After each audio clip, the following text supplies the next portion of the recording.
Oh god, that's a little gross. Hey YouTube, it's me, your boy Nate, and I'm making my first Drunk Nate video inside my house, cause there's like a shit ton of mosquitoes out there, and mosquitoes freak me out, like West Nile virus, like fuck that shit, dude.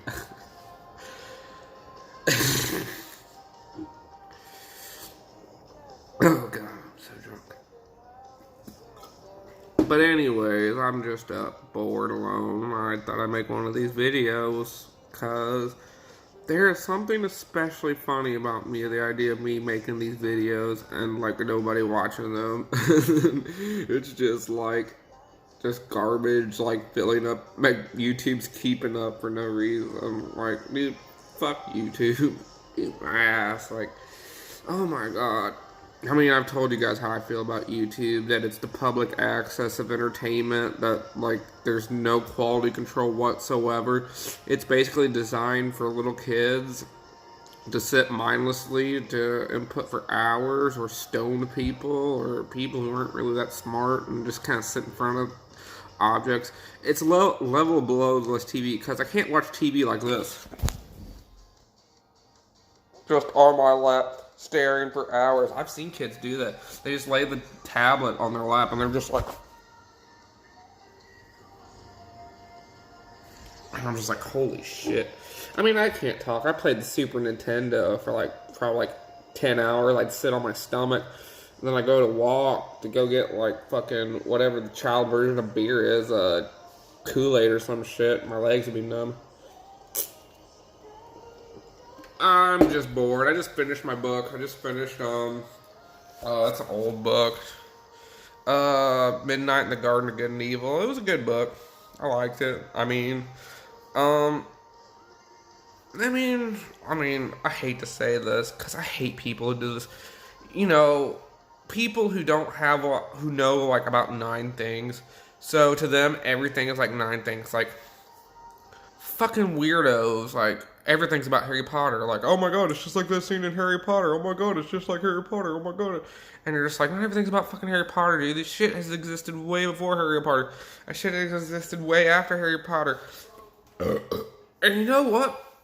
Most of it's way better than fucking Harry Potter. Harry Potter wasn't that fucking great. I honestly fucking tried reading that shit when I was a kid. It was fucking, I was like, it's okay. Like, it's just not my thing. I just don't really care about, like, a little boy wizard. And, like, his vague fucking magical schooling just wasn't that interesting. I mean, maybe I would have preferred the later books, because I guess they get darker, but I read through Sorcerer's Stone, I was like, and then I got about halfway through Chamber of Secrets, and I was like, this is just not, I'm just not the demographic for this. I was more of a Hardy Boys fan, because, I mean, there's at least a thread of the Hardy Boys, like, getting caught by an adult and getting the dog shit killed, like, getting them killed or something, because they were fucking around with, like, criminals, but I mean, that's just me, I guess, you know. But anyways, I mean, people probably go, oh, it's probably not much like that. But I felt like, if anything truly inspired the show Twin Peaks, it is the book In the Midnight of Garden of Good and Evil. Similarities, I mean, I'm not gonna say it's a direct descendant, but it just reminded, it put me a lot in the spirit, because the first half is all about describing every fucking weird resident in the goddamn neighborhood of Savannah, Georgia. You have, like, this weird, like, lawyer guy who, like, what's the word? He squats in houses, and, like, he's pretty savvy, but, like, he's, like, a total bum at the same time. Like, he could totally get work, but he don't want to, and he's kind of like a fucking grifter. Kind of like my ex's dad, like, he's a total grifter. Like, he just talks to people and let them do things, and for some reason they do. And then you got a guy who's clearly mentally disturbed, who has, like, super poison that can kill the entire town at any point. It also talks a lot about, like, the elegant, ritzy white people side with their white people problems. Very Arrested Development, George Bluth, Lucille. Definitely a bunch of Lucille's in that book. But, and then the second half cuts to a murder mystery, just like Twin Peaks. I mean, I'm not gonna say just like Twin Peaks.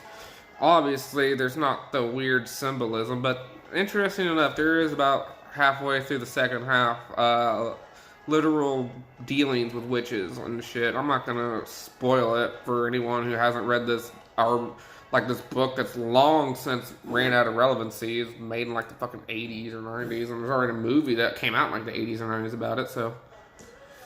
I guess it's like spoiling Twin Peaks. This shit's so old. Like, does anyone even care? Probably not.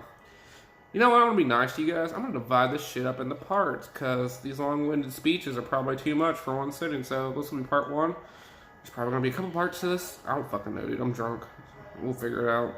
I'll tell you later.